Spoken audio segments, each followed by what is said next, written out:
अस्सलाम वालेकुम दोस्तों, द इस्लामिक नेटवर्क चैनल पर आपको खुशामदीद कहते हैं। पिछली 4 सदियों से मुसलमान मुसलसल तबाही और बर्बादी की तरफ जा रहा है और आज भी मुसलमानों की कोई खातिर खा सूरत हाल नजर नहीं आती।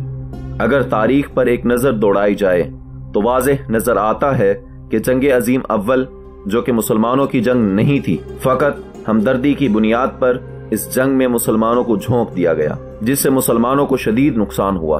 बज़ाहिर तो ये जंग यूरोपीय ममालिक के माबैन थी, मगर जब आजकल के हालात और उन दिनों की जंग पर गौर किया जाता है तो बात वाज़ेह हो जाती है कि जंग तो सिर्फ मुसलमानों को तकसीम करने और खिलाफत खत्म करने के लिए की गई थी, क्योंकि आज वो तमाम मगरबी ममालिक एक हैं जो कल दस्तो गिरेबां थे। आज वो खुशी से एक दूसरे को मिलते हैं और जो फर्क पड़ा वो पूरी उम्मत मुस्लिमा को पड़ा, और आज भी वो तमाम ममालिक मुत्तहिद होकर मुसलमानों के खिलाफ बरसरे पैकार हैं। जंग अजीम अव्वल का इख्तिताम हुआ, पूरी दुनिया में कई ममालिक मार्ज़ वजूद में आने लगे और इसी दौरान कई इस्लामी ममालिक का भी वजूद अमल में आया। फिर 1996 में अफगानिस्तान एक बेहतरीन इस्लामी हुकूमत के तौर पर दुनिया में उभरा, जो एक मिसाली हुकूमत थी। इस हुकूमत को चलाने वाला एक मदरसे का फाजिल शख्स मुल्ला उमर था। मगरबी ममालिक, खासकर अमेरिका, इस बात को हजम न कर सका कि कहीं इस्लामी रियासत दुनिया में मिसाली रियासत न बन जाए, इसलिए इसे उभरने से पहले ही खत्म करना होगा।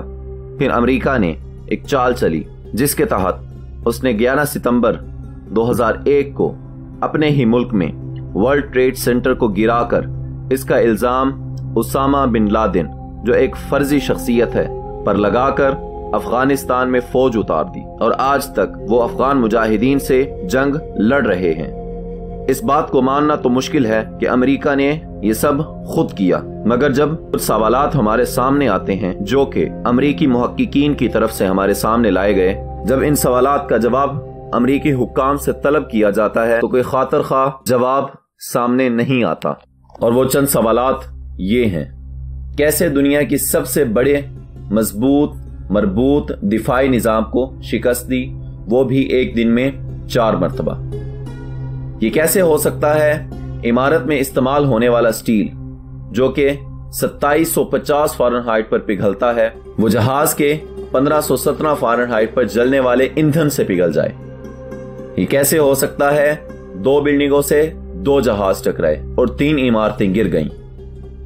ये कैसे मुमकिन है तमाम दहशतगर्द जहाज में सवार हुए लेकिन किसी एक का नाम भी मुसाफिरों की लिस्ट में नहीं था? ये कैसे मुमकिन है कि इस खुदकुश मिशन के बाद भी 5 दहशतगर्द जिंदा रहे, जिनका बाद में बीबीसी ने इंटरव्यू किया? ये कैसे हो सकता है कि दुनिया की सबसे बेहतरीन, हसास और महफूज इमारत पेंटागन, उससे एक जहाज टकराया लेकिन आज तक उसकी कोई तस्वीर या वीडियो पेश नहीं की जा सकी?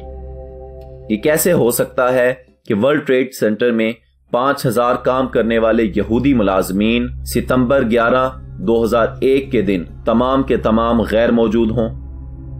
ये मुमकिन ही नहीं कि एक जहाज शांकसविल में भी टकराया गया, लेकिन हैरत की बात तो यह है कि इस जहाज का कोई एक भी टुकड़ा आज तक न मिल सका।